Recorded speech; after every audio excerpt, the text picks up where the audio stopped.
जय श्रीमन नारायण, जय श्री कृष्णा। स्वागत है दोस्तों आप सभी का आपके चैनल जी जायसवाल यूट्यूब स्टोरी में। दोस्तों आज हम सुनेंगे श्रीमद् भागवत महापुराण कथा षष्ठम स्कंद का दूसरा अध्याय। इस अध्याय में हम जानेंगे विष्णु दूतों द्वारा भागवत धर्म निरूपण और अजामिल का परम धाम गमन। श्री सुखदेव जी कहते हैं, परीक्षित, भगवान के नीति निपुण एवं धर्म का मर्म जानने वाले पार्षदों ने यमदूतों का यह अभिभाषण सुनकर उनसे इस प्रकार कहा। भगवान के पार्षदों ने कहा, यमदूतों, यह बड़े आश्चर्य और खेद की बात है कि धर्मज्ञों की सभा में अधर्म प्रवेश कर रहा है, क्योंकि वहाँ निअपराध और अदंडनीय व्यक्तियों को व्यर्थ ही दंड दिया जाता है, जो प्रजा के रक्षक है, शासक है, समरदर्शी और परोपकारी है। यदि वे ही प्रजा के प्रति विषमता का व्यवहार करने लगे तो फिर प्रजा किसकी शरण लेगी। सत्पुरुष जैसा आचरण करते हैं, साधारण लोग भी वैसा ही करते हैं। वे अपने आचरण के द्वारा जिस कर्म को धर्म अनुकूल प्रमाणित कर देते हैं, वो लोग उसी का अनुसरण करने लगते हैं। साधारण लोग पशुओं के समान धर्म और अधर्म का स्वरूप न जानकर किसी सत्पुरुष पर विश्वास कर लेते हैं, उसकी गोद में सिर रखकर निर्भय और निश्चिंत सो जाते हैं। वहीं दयालु सत्पुरुष, जो प्राणियों का अत्यंत विश्वास पात्र है और जिसे मित्र भाव से अपना हितैषी समझकर उन्होंने आत्मसमर्पण कर दिया है, उन अज्ञानी जीवों के साथ कैसे विश्वासघात कर सकता है।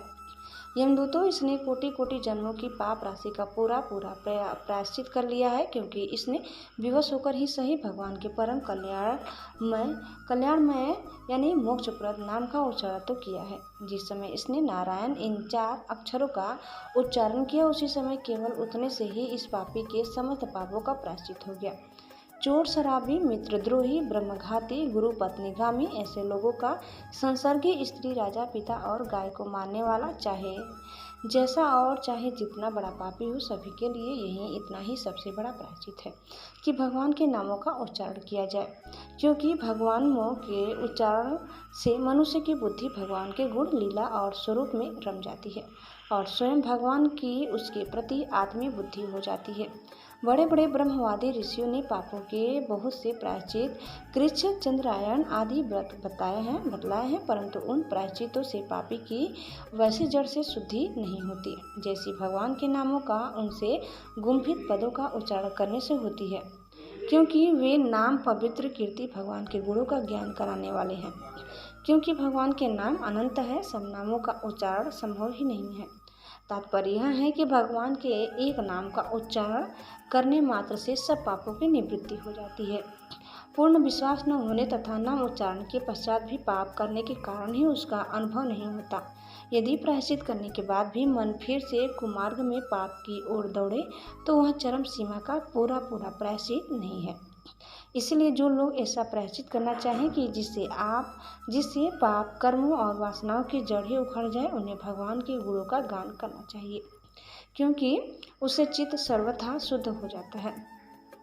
इसीलिए यमदूतों, तुम लोग अजामिल तो मत ले जाओ, इसने सारे पापों का प्रायश्चित कर लिया है, क्योंकि इसने मरते समय भगवान के नाम का उच्चारण किया है।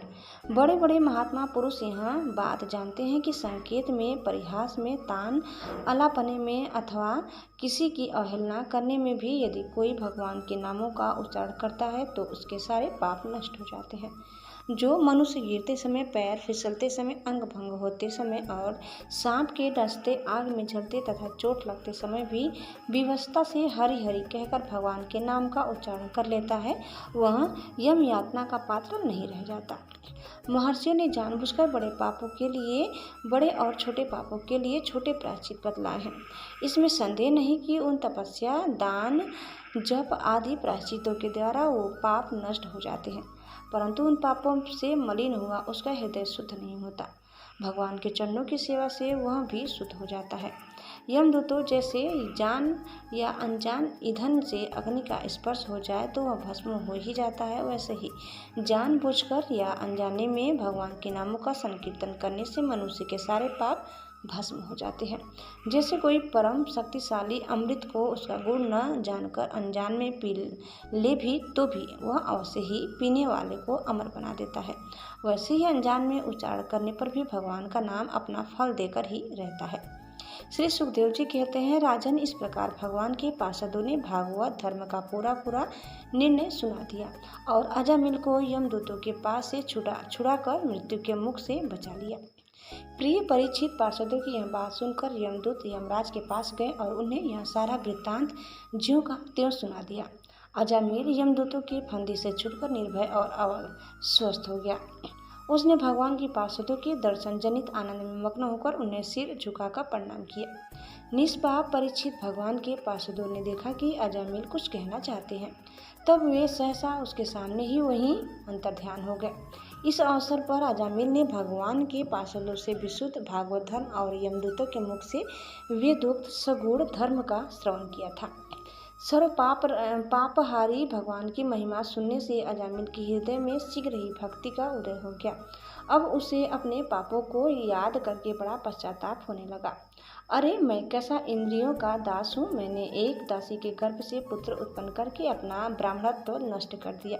यह बड़े दुख की बात है। धिक्कार है, मुझे बार बार धिक्कार है।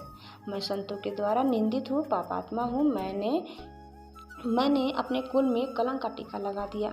हाय हाय, मैंने अपनी सती एवं अबोध पत्नी का परित्याग कर दिया और शराब पीने वाली उल्टा का संसार किया। मैं कितना नीच हूँ। मेरे माँ बाप बूढ़े और तपस्वी थे।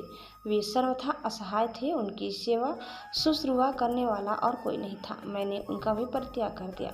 ओह, मैं कितना कृतज्ञ हूँ। मैं अब अवश्य ही अत्यंत भयावह नरक में गिरूंगा, जिसमें गिरकर धर्मघाती पापात्मा कामी पुरुष अनेकों प्रकार की यम यातनाएं भोगते हैं। मैंने अभी जो अद्भुत दृश्य देखा, क्या वह स्वप्न है अथवा जागृत अवस्था का ही प्रत्यक्ष अनुभव है? अभी अभी जो हाथों में फंदा लेकर मुझे खींच रहे थे, वे कहाँ चले गए? अभी अभी वे मुझे अपने फंदों में फंसाकर पृथ्वी के नीचे ले जा रहे थे, परंतु 4 अत्यंत सुंदर सिद्धों ने आकर मुझे छुड़ा लिया। वे अब कहाँ चले गए?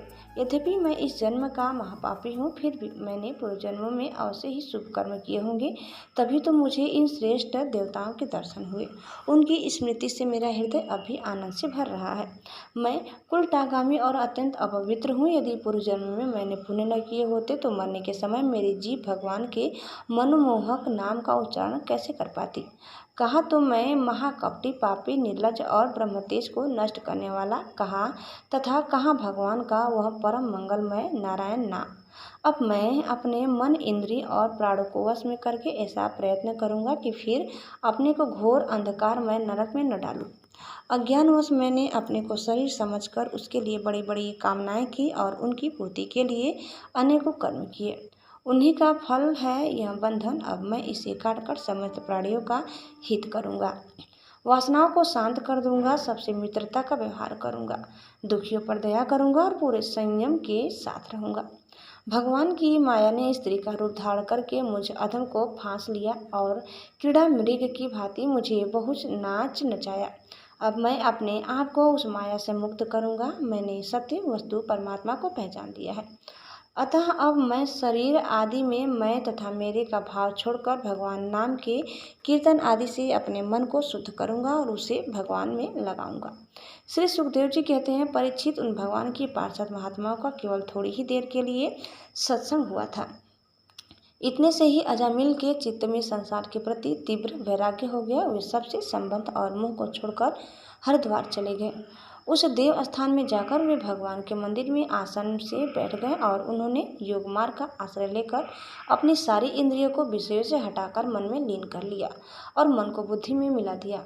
इसके बाद आत्मचिंतन के द्वारा उन्होंने बुद्धि को विषयों से पृथक कर लिया तथा भगवान के धाम अनुभव स्वरूप परम ब्रह्म में जोड़ दिया।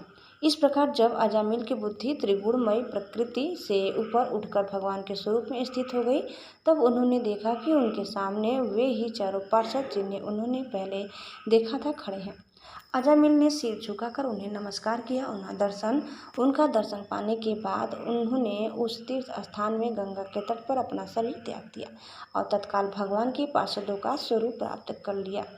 अजामिल भगवान के पार्षदों के साथ स्वर्णमय विमान पर आरूढ़ होकर आकाश मार्ग से भगवान लक्ष्मीपति के निवास स्थान वैकुंठ को चले गए। परीक्षित अजामिल ने दासी का सहवास करके सारा धर्म कर्म चौपट कर दिया था। वे अपने निंदित कर्म के कारण पतित हो गए थे। नियमों से च्युत हो जाने के कारण उन्हें नरक में गिराया जा रहा था, परंतु भगवान के एक नाम का उच्चारण करने मात्र से वे उससे तत्काल मुक्त हो गए। जो लोग इस संसार बंधन से मुक्त होना चाहते हैं, उनके लिए अपने चरणों के स्पर्श से तीर्थों को भी तीर्थ बनाने वाले भगवान के नाम से बढ़कर और कोई साधन नहीं है, क्योंकि नाम का आश्रय लेने से मनुष्य का मन फिर कर्म के पचड़ों में नहीं पड़ता। भगवान नाम के अतिरिक्त और किसी प्रायश्चित का आश्रय लेने पर रजोगुण और तमोगुण से ग्रस्त ही रहता है तथा पापों का पूरा नाश भी नहीं होता। परीक्षित, यह इतिहास अत्यंत गोपनीय और समस्त पापों का नाश करने वाला है। जो पुरुष श्रद्धा और भक्ति के साथ इसका श्रवण कीर्तन करता है, वह नरक में कभी नहीं जाता। यमराज के दूत तो आंख उठाकर इसकी ओर देख नहीं सकते। उस पुरुष का जीवन चाहे पापमय ही क्यों न रहा हो, वैकुंठ लोक में उसकी पूजा होती है। परीक्षित, देखो, अजामिल जैसे पापी ने मृत्यु के समय पुत्र के बहाने भगवान नाम का उच्चारण किया, उसे भी वैकुंठ की प्राप्ति हो गई। फिर जो लोग श्रद्धा के साथ भगवान नाम का उच्चारण करते हैं, उनकी तो बात ही क्या थी। दोस्तों, इस प्रकार कथा यही समाप्त होता है। आपको हमारी आज की कथा कैसी लगी कमेंट करके जरूर बताइए। आगे की कथा सुनने के लिए आप दूसरे वीडियो को अवश्य सुनिए। दोस्तों, चैनल में नए हैं तो प्लीज़ लाइक, शेयर और सब्सक्राइब करना न भूलें। धन्यवाद। जय श्री कृष्ण, जय श्रीमन नारायण। एक बार प्रेम से बोलिए श्री बांके बिहारी लाल की जय।